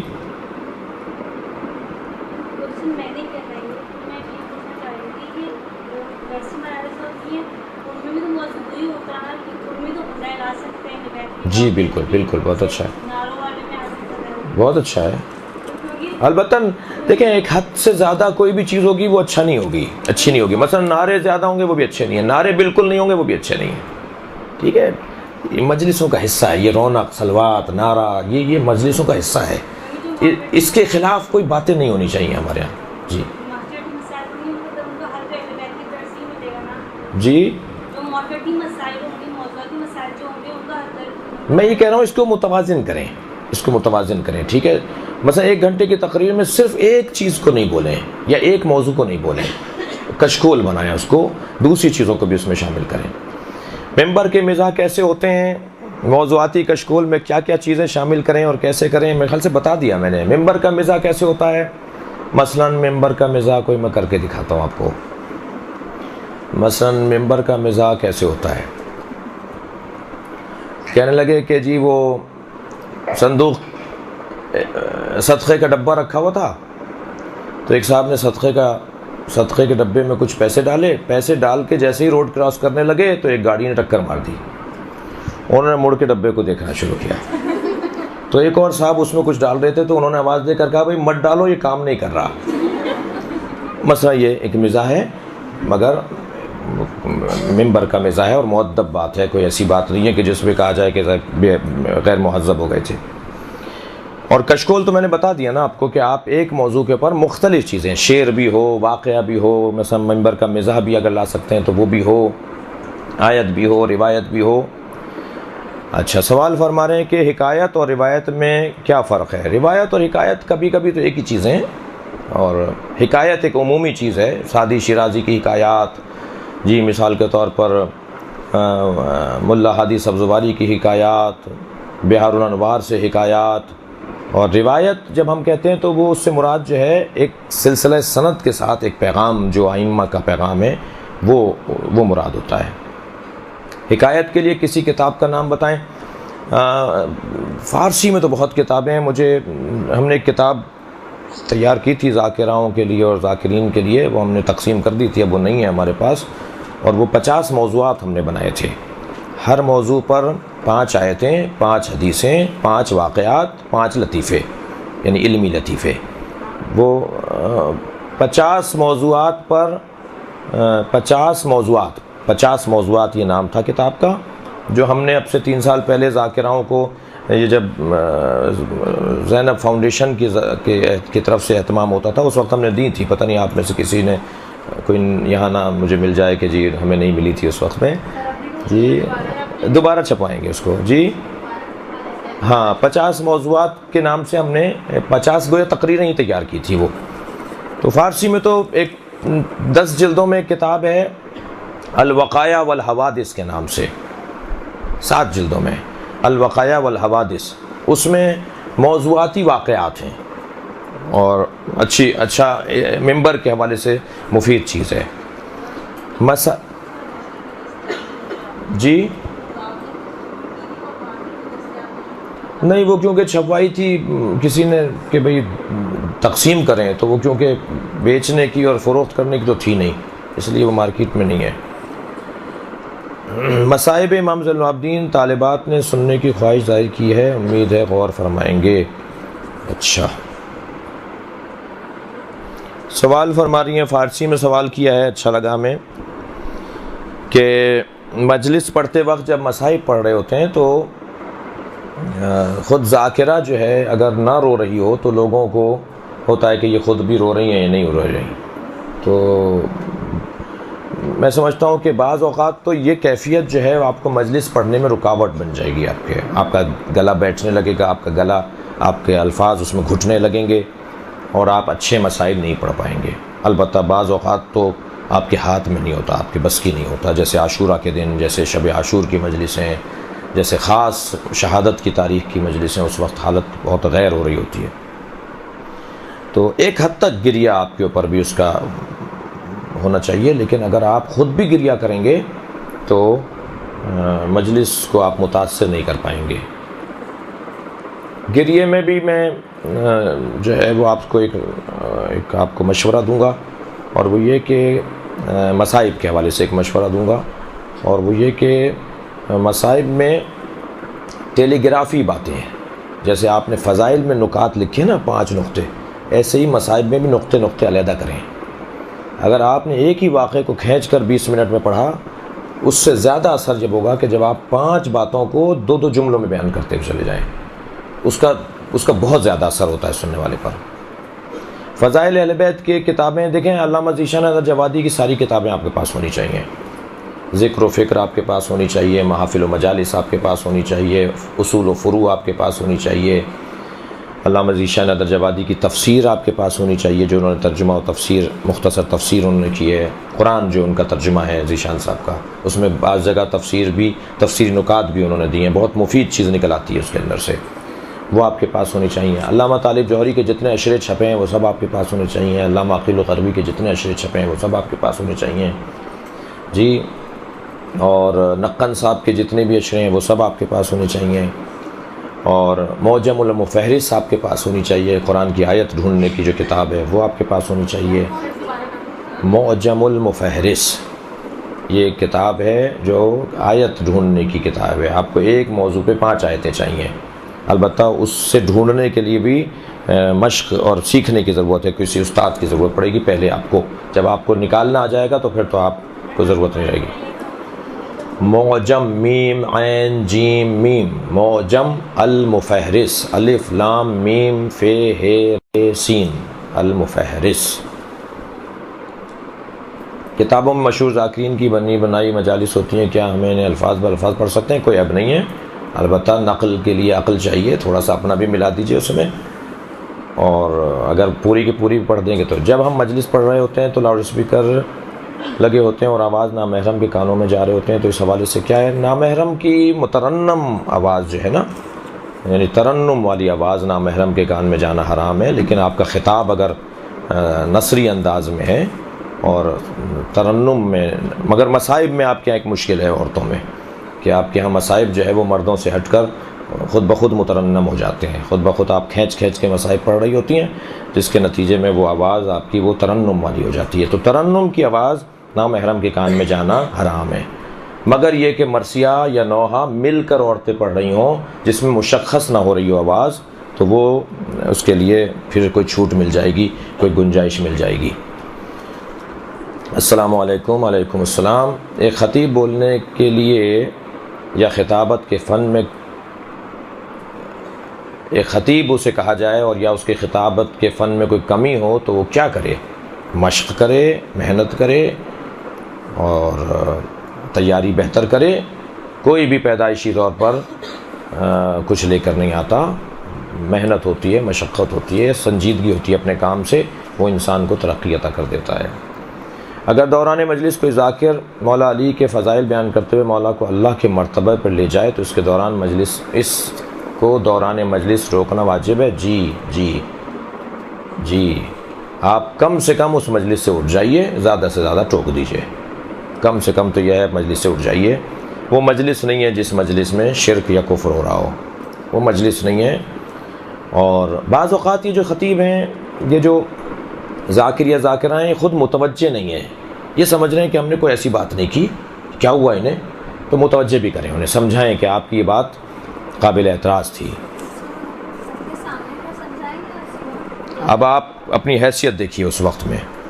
اگر آپ کی وہاں پٹائی ہو جائے گی تو بہتر ہے کہ آپ یہ کام نہ کریں.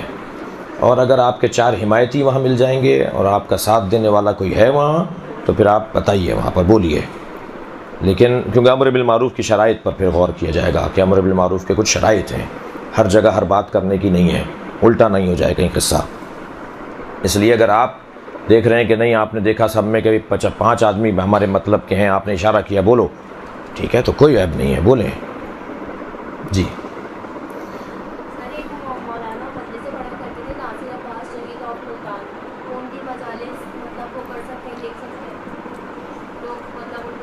میں آپ کو ایک اصول دے دیتا ہوں، میں نام پر تبصرہ نہیں کروں گا، مشکل ہو جائے گی. اصول یہ ہے کہ ہر اس خطیب کی کہ جو مدرسے سے باقاعدہ پڑھا ہو، عرف میں مشہور ہو کہ نجف کا پڑھا ہوا ہے، سب جانتے ہوں یہ قم کا پڑھا ہوا ہے، سب علماء کے حلقے میں اس کا احترام ہو، جی اہل علم اس کو احترام کی نگاہوں سے دیکھتے ہوں. یہ کسوٹی ہے جس کی تقریریں آپ کو لینی چاہیے، اس کے بیانات سے استفادہ کرنا چاہیے. لیکن اہل علم میں مقبول نہیں ہے، اہل علم اسے پسند نہیں کرتے، علماء اس کو کوئی مقام نہیں دیتے، یا علماء اس کو پہچانتے بھی نہیں ہیں فرض کریں، تو ایسے لوگوں سے استفادہ نہیں کریں.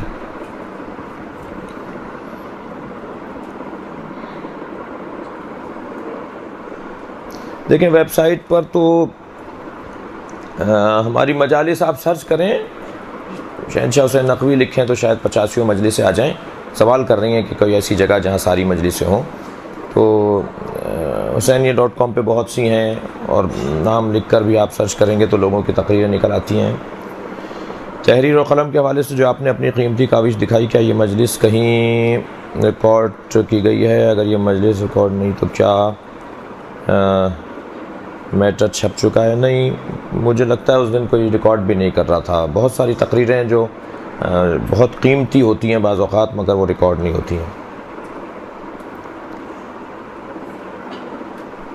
بہرحال ہمیں بھی ریکارڈ خود کرنا چاہیے اپنی تقریروں کو، اور اس لیے کہ اس میں سے خامی اور خرابی کو ختم کیا جائے. کیا ایسے خطیب کی مجالس سے استفادہ حاصل کر سکتے ہیں؟ استفادہ کر سکتے ہیں، حاصل کر سکتے ہیں، جملہ ٹھیک کر لیجئے. استفادہ کر سکتے ہیں جو مراجع کے بارے میں متنازع رجحان رکھتے ہوں حالانکہ بیان اچھا کرتے ہوں. نہیں، مرجعیت تشیع کا ایک رکن رکین ہے، تشیع کی جو ہے وہ ایک بنیاد ہے، اساس ہے. اگر کوئی مرجعیت سے ہٹا رہا ہے تو وہ شیعت کا دشمن ہے، شیعت کا دشمن ہے. لہٰذا ایسے خطباء سے، ایسے ذاکرین سے پرہیز کریں جو تشیع کو دھارے سے ہٹا رہے ہوں. مرجعیت پہ تشیع دھارے میں، یعنی پورے دنیا میں شیعہ جو ایک دوسرے سے جڑ رہے ہیں وہ مرجعیت کی وجہ سے جڑ رہے ہیں. اگر آپ مرجعیت کو کمزور کریں گے تو آپ پوری دنیا کے تشیع سے کٹ جائیں گے، کمزور پڑ جائیں گے، آپ تنہا ہو جائیں گے. یہ سازش ہو رہی ہے پاکستان میں، اور اس سے پرہیز کیا جائے، اس کا احتیاط کیا جائے. بہت شکریہ. جی نہیں ہو پاتی. ہاں جی، ویسے تو نفسیاتی طور پہ ہمارے ہاں جو مشکل بولتا ہے اس کو زیادہ پسند کیا جاتا ہے. جو زیادہ گاڑھے الفاظ بولتا ہے، جو مشکل لغت استعمال کرتا ہے، اس کے یہاں مجمع زیادہ ہوتا ہے. تو کر لیجئے تھوڑی سی پریکٹس آپ بھی، اور پھر آگے جا کے اس کو آسان کر دیجیے گا. جی بہن، دیکھیں سب سے اہم چیز تو یہ ہے کہ بصیرت بڑھائیں، دید اپنی وسیع کریں، دید اپنی گہری کریں. سطحی فکر، عارضی فکر جو ہے وہ سرسری نگاہوں والی باتیں نہیں ہونی چاہیے. گہرائی میں جائیں کسی بھی چیز کے حوالے سے. ہمارے یہاں بصیرت کی کمی ہے، مجموعی طور پر بصیرت کی کمی ہے. ہم سادہ لو ہیں مجموعی طور پر، ہم جو ہے وہ سادے ہیں، ہم تھوڑا سا ٹھیک ہے، اور مجموعی طور پر ہماری شخصیات بھی سادہ ہیں، اور بہت ساری چیزوں کو سنجیدہ نہیں لیتے، اہمیت نہیں دیتے، ان پہ غور نہیں کرتے. تو مجموعی طور پر ہمیں اپنی قوم کے حوالے سے، عالم اسلام کے مسائل کے حوالے سے ہمیں بابصیرت ہونا چاہیے، سمجھدار ہونا چاہیے، معاملہ فہم ہونا چاہیے. اس کے لیے جو معاملہ فہم شخصیات ہیں ان کی تقاریر سننا، ان کی کتابیں پڑھنا، ان سے استفادہ کرنا، یہ ایک ذریعہ ہے اس کا. نہج البلاغہ پڑھنے والا بہت ذہین ہو جاتا ہے. میں آپ سے گزارش کروں گا کہ نہج البلاغہ کو اول سے آخر تک جو ہے وہ ختم کریں، پڑھیں. نہج البلاغہ اول سے آخر تک جو پڑھ لیتا ہے، اس کو سمجھ کے پڑھ لیتا ہے، اس کے یہاں بصیرت بہت زیادہ ہو جاتی ہے، بہت سمجھدار ہو جاتا ہے. آپ فرما رہی تھی. دو ہیں، ایک پہ آفیشل لکھا ہوا ہے، ایک صرف نام سے ہے. تو وہ آفیشل جو لکھا ہے اس کے اوپر وہ صحیح ہے. البتہ اس میں بھی کبھی کبھی میں کہیں سفر پہ ہوتا ہوں، ہمارے دفتر والے بغیر اجازت کے کچھ ڈال دیتے ہیں، پھر میں ان کو فون کر کے کہتا ہوں 2-3 دن بعد کہ ہٹاؤ یہ کیا ڈال دیا. مگر ان 2-3 دنوں میں اتنا شیئر ہو چکا ہوتا ہے کہ پھر ہمیں مشکل کھڑی ہو جاتی ہے. مگر کیا کر، خود تو ہم نہیں کر پاتے، ہمارے پاس ٹائم نہیں ہے. تو دفتر ہمارا کرتا ہے، ہمارے احباب اس کو چلاتے ہیں. لیکن وہ جس پہ آفیشل لکھا ہوا ہے اور اس پہ نام لکھ دیا جو مجھے پسند نہیں ہے، علامہ بھی لگا دیا ہمارے نام کے ساتھ، تو وہ جو ہے وہ مجھے پسند نہیں ہے. لیکن اب اس کو اگر ہم اس نام کو ختم کر کے، اس وقت اس پہ کوئی 40,000 جو ہے نا وہ لوگ ہیں، اب اگر ہم اس کو ہٹائیں گے تو دوبارہ سے ہمیں پیج بنانا پڑے گا. وہ 40,000 آدمیوں کو ہم کھو دیں گے. اس لیے ہم قبول کر رہے ہیں کہ جی ٹھیک ہے، علامہ بھی ہمارے نام کے ساتھ لگا دو، ورنہ نام یہ ٹھیک نہیں ہے، میرے لیے ٹھیک نہیں ہے. کیا مرثیہ خان نوحہ خان کی اہمیت نہیں؟ بعض ذاکرہ کہتی ہیں کہ ذاکری زیادہ ضروری ہے، تو وضاحت کریں. کیوں؟ مرثیہ خان کا بڑا مقام ہے، نوحہ خان کا بڑا مقام ہے، اس میں کوئی دو رائے نہیں ہے. تو آپ کے قلم اور سطروں پر جو مجلس ہے کہاں سے ملے گی؟ نہیں پتہ، کوئی کہیں ریکارڈ نہیں ہوئی. وہ میری بیٹی عکس سکینہ رضوی جو کہ اچھا چل نہیں سکتی، اچھا 2.5 سال کی، چل نہیں سکتی، بیٹھ نہیں سکتی، علاج کروا رہے ہیں. اس بچی کی شفایابی کے لیے امام سجاد کے صدقے میں وسیلے سے امام کے مانگیں دعا. امام سجاد کے وسیلے سے اللہ اسے جو ہے وہ شفا عطا فرمائے. ایک صلوات پڑھ لیں محمد وعلی محمد. جی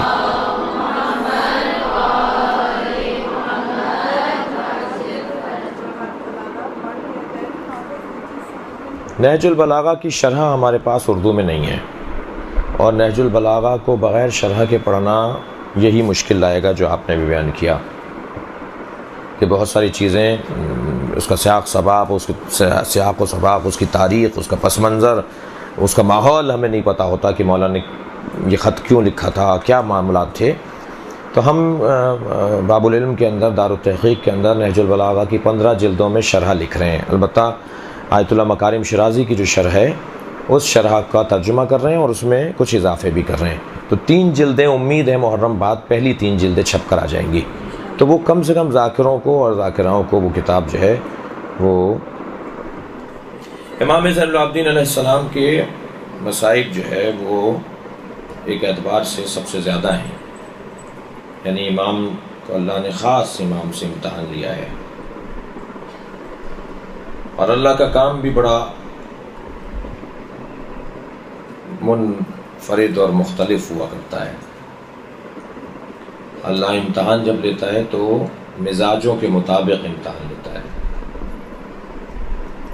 حضرت ابراہیم کہ حضرت اسماعیل کی جب ولادت ہوئی تو بہت عرصے بعد بیٹے کی ولادت ہوئی، جس کو آپ محاوراتی زبان میں کہیں منت و مرادوں کے بعد حضرت اسماعیل حضرت ابراہیم کے یہاں پیدا ہوئے۔ اللہ نے حضرت ابراہیم سے کہا اسی بچے کے گلے پہ چھری چلاؤ، امتحان ایسے ہے۔ حضرت یوسف پانی سے ہولتے تھے، پانی نظر آتا تھا، حضرت یوسف کو ہول آتی تھی۔ اللہ نے پانی ہی کے ذریعے سے حضرت یوسف کا امتحان لیا، بھائیوں نے کنویں میں ڈال دیا۔ حضرت امام حسین کو پیاس بہت لگتی تھی، اللہ نے امام حسین کا امتحان پیاس کے ذریعے سے لیا۔ جناب زہرا نے اپنی شہادت کے قریب وصیتوں میں سے ایک وصیت فرمائی تھی، مولا سے علی میرے حسین کے کھانے اور پینے کا خیال رکھنا، بھوک اور پیاس کا خیال رکھنا۔ میں نے ایک مجتہد آیت اللہ فاطمیہ سے مصائب سنے کہ جب مولا علی کی شہادت قریب ہوئی تو آپ نے اپنے سارے بچوں کو جمع کیا، اور جب سب جمع ہو گئے تو فرمایا کہ ایک ظرف میں کھانا لے کر آؤ اور پانی لے کر آؤ۔ جب کھانا اور پانی مولا کے سامنے آ گیا فرمایا حسین کہاں ہے؟ تو برابر سے ہی امام حسین کی آواز آئی، بابا میں آپ کے برابر میں بیٹھا ہوں۔ تو مولا نے اپنے ہاتھ سے لقمہ بنایا اور مولا امام حسین کے منہ میں دیا، اور اپنے ہاتھ سے کاسا پانی کا اٹھایا اور کہا میرے ہاتھ سے پانی پیو۔ تمہاری ماں نے وصیت کی تھی کہ میرے حسین کی بھوک اور پیاس کا خیال رکھنا۔ امام حسین کو پیاس بہت لگتی تھی، اللہ نے پانی کے ذریعے سے ان کا امتحان لیا۔ امام سجاد غیرت مند بہت تھے، امام سجاد نے ہی حضرت عباس کو مشورہ دیا تھا جب مدینہ منورہ سے قافلہ چل رہا تھا کہ چچا قناتیں لگوا دیجئے، اس لیے کہ بیویاں محملوں میں بیٹھ رہی ہیں۔ امام سجاد غیرت مند بہت تھے۔ اس کا ایک سبب تو شاید یہ بھی تھا کہ ننیال کی طرف سے بھی شاہی خاندان سے تھے، ایران کے بادشاہ کے نواسے تھے، اور ددیال کے طور پر کائنات کے سلطان السلاطین کے فرزند تھے۔ تو امام سجاد کے مزاج میں بھی نزاکت بھی تھی، آپ کے ہاں غیرت بھی بہت زیادہ تھی۔ اللہ نے اسی رستے سے امام سجاد کا امتحان لیا کہ آپ کوفہ اور شام کے بازاروں میں اپنی پھوپھیوں کے ساتھ ہوں گے، بہنوں کے ساتھ ہوں گے، ان بیویوں کے ساتھ ہوں گے جو ماں کا درجہ رکھتی ہیں، اور ان کے سروں پہ چادریں نہیں ہوں گی، اور لوگ اشارے کر کر کے کہیں گے وہ حسین کی بہن ہے، وہ عباس کی بہن ہے، وہ فلاں ہے، وہ فلاں ہے۔ کسی نے مدینے میں امام سجاد سے پوچھا مولا آپ کو اپنے بھائی علی اکبر کی شہادت یاد ہے؟ امام سجاد کی آنکھوں میں آنسو آ گئے، فرمانے لگے نہیں مجھے اپنے بھائی علی اکبر کی شہادت یاد نہیں ہے، میں غشی کے عالم میں تھا، مگر مجھے اتنا احساس ہوا کوئی میرے طلبوں کا بوسہ لے رہا ہے۔ تو جب میں نے آنکھیں کھول کر دیکھا تو علی اکبر میرے پیر پکڑے بیٹھے تھے اور میرے طلبوں کا بوسہ لے رہے تھے۔ ہم کہیں حضرت علی اکبر سے مولا امام سجاد کے ہاتھوں کا بوسہ لیا ہوتا، امام سجاد کی پیشانی کا بوسہ لیا ہوتا، آپ نے امام سجاد کے پیروں کا بوسہ کیوں لیا ہے؟ عجب نہیں جواب آئے کہ ان پیروں میں کانٹے چبھیں گے، کوفہ و شام کے بازاروں سے یہ بھائی گزرے گا اور یہ اکیلا ہوگا، اور سب سے بڑی مصیبت کا سامنا اسے کرنا پڑے گا۔ جب کسی نے پوچھا امام سجاد سے مولا سب سے زیادہ مصیبت کہاں آئی، تو آپ نے فرمایا شام میں مصیبت آئی۔ شام میں اور کوفے میں فرق تھا، کوفے میں چھتوں سے صدقے کی کھجوریں پھینکی جا رہی تھی، اور شام میں چھتوں سے پتھر اور انگارے پھینکے جا رہے تھے۔ امام سجاد فرماتے ہیں کہ ایک چھت سے انگارے پھینکے گئے، ایک انگارہ میرے سر پر آ کر گرا، میں پکارتا رہ گیا، میرا سر جل رہا ہے مگر میرے ہاتھ بندھے ہوئے تھے، کسی نے میرے سر سے انگارہ نہیں ہٹایا۔ کوفے میں چھتوں سے صدقے کی کھجوریں پھینکی جا رہی تھی، بچے بھوکے بھی تھے، بچے پیاسے بھی تھے۔ اہل بیت کے ان اسیروں کے قافلے میں ایک بچے نے کھجور ہاتھ میں لے لی تو جناب زینب نے آگے بڑھ کے کھجور واپس لی اور فرمایا بیٹا الصدقۃ علینا حرام، صدقہ ہم پہ حرام ہے۔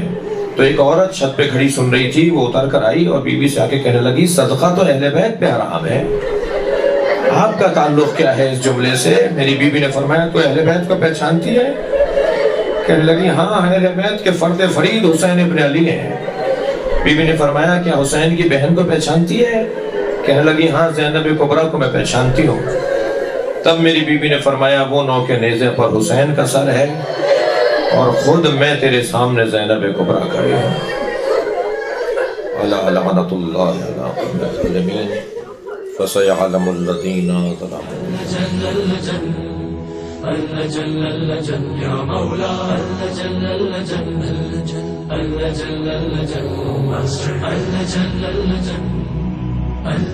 يا صاحب السماء